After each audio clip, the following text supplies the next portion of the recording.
If you're 40, 50, 60 upwards and you are looking to take your body to another level and you're thinking about using anabolic steroids, what really would be safe for you to take, where you could take it, benefit from it, make those extra gains, make that extra progress without placing any duress on your health or putting your health at any adverse risk? It's a good question.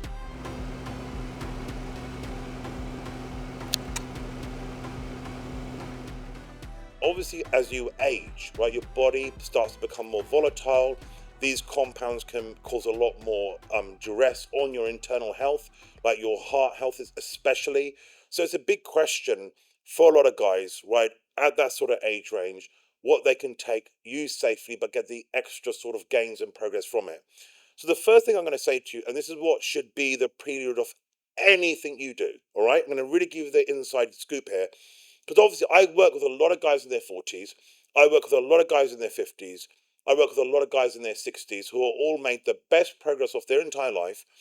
And in most of these cases, we are using anabolics as part of the regimen. So the first thing that's going to dictate what you take is your actual blood work. It is so important to get an understanding of your blood work, all right? So your basic markers that you want to look at before you touch anything are going to be your hematology, your lipid profile, right? Your internal organ health, so you like your liver, your kidneys. You want to be looking at your hormone profile, so your current testosterone level, your prolactin level, your estrogen level. This is going to form the base of blood work that you need. If you're able to get heart scans, that would be even better, right? Because you don't want to play when it comes to your own health. Understand this, that even when it comes to what you would use at this age range, your genetics dictate a huge part of that, and you're going to start to be able to form that base of what you can and can't do from your actual blood work. So when a client comes to me, and to be honest, it doesn't matter what age range they're in, but especially in this age range, the first thing I'm going to do before I recommend anything, I put it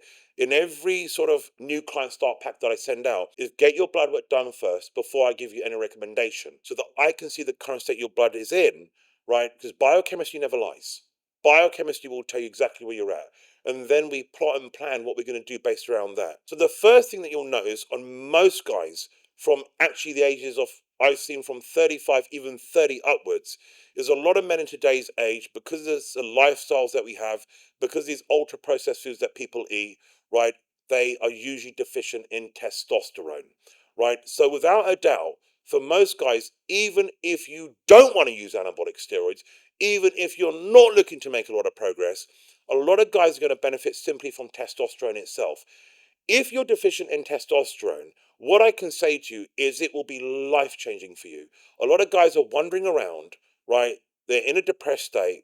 They're experiencing sexual dysfunction. They're experiencing a situation where they're feeling low energy. They're feeling lethargic. They got no get up and go.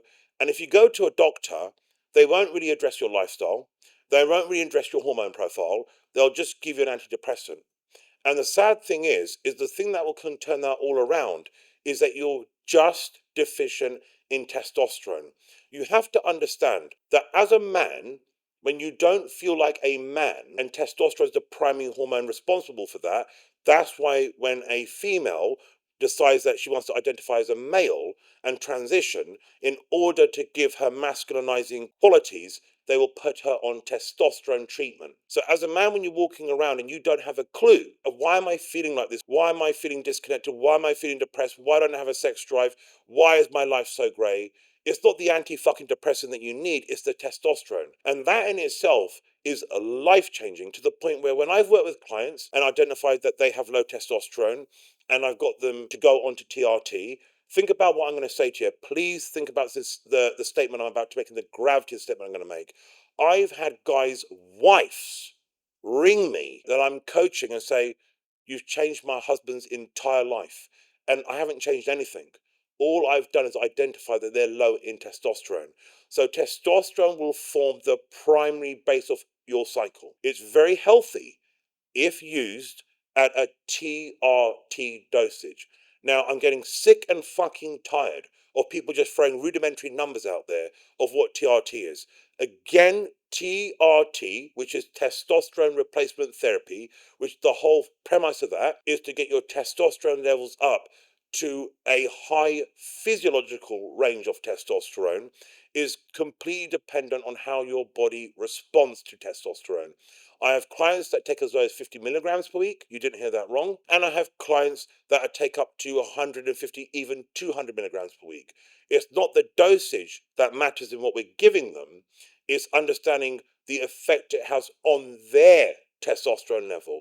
We want to go to the high range of the physiological range on testosterone. And the reason why we want to go there is because once you start to go from the physiological range to the super physiological range, this is where you're going to start to see a sort of disconnect in the harmony of your internal system. Estrogen levels can start raising, prolactin can start raising, your blood viscosity, your hematocrit, your hemoglobin, your red blood cell count can start going up, your lipid profile can start being affected. So if you stay within the physiological range, something that your body understands how to work with, right, and is being at, at some point in your life, you will be fine as long as you measure your blood markers. Other compounds that you can utilize that are going to be really safe for you, right? Again, the devil's in the details and the details in the dosage. Do not look at bodybuilding steroid cycle dosages. Look at using minimal dosages of the following compounds if you want to stay safe. We're talking about primobolan, one of my absolute favorite compounds of all time. We're talking about masteron. We're talking about proviron. We're talking about anavar. We're talking about growth hormone. Really, if you rotate through these compounds, you will absolutely 100% be able to progress your physique. If you use them at low dosages, right, you won't put your body through anything arduous. And really and truly, you get to extract the best out of those compounds without putting your body through the negativity that they can potentially offer if run at higher dosages. I will tell you right now that even Trenbolone, I've had guys in their 40s and 50s on, but we're fucking microdosing it. What you guys need to understand that when it comes to the effect that a steroid has on your body, get yourself out of this indoctrinated, dogmatic approach that you can only take a steroid at a bodybuilding dosage. Is absolutely bullshit, and I'm getting sick and fucking tired of bodybuilders saying, if you take this compound, it won't even work if you don't use this much. Where have you come up with that? You're literally just talking out your ass, right? Because when you look at a compound, you can use it at any dosage you want.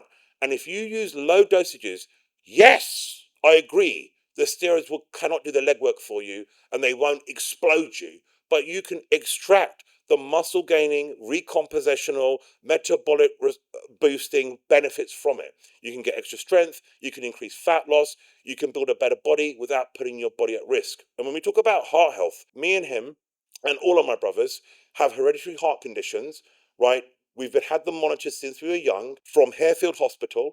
You can Google it. It's a leading hospital of heart specialization in Europe. And when I asked them, because, I'm very open with the specialists that look after me, I've got good relationships with them. I explained to them I want to bodybuild, and they take scans of our hearts. And I asked them what would be the most heart healthy compounds you can take. And really and truly, again, they reiterated what I just told you. Testosterone, primobolan, growth hormone, proviron or masteron, small oral dosages in and out here and there. And to furthermore actually drill this message home to you, I have actually worked with many clients now who have had heart failure, have had quadruple bypasses, coming out of that, gone back onto a cycle that I have been able to monitor through their blood work and obviously advise based upon their blood work or the doses they're using with no ill effect whatsoever, to the point where their body's in such a healthy position that the actual medication that's causing them side effects and issues prescribed by a doctor, they can have been able to come off and actually go on to make great progress. So again, the devil's in the details. Dosage and compound selection matters. So I hope that's helped you.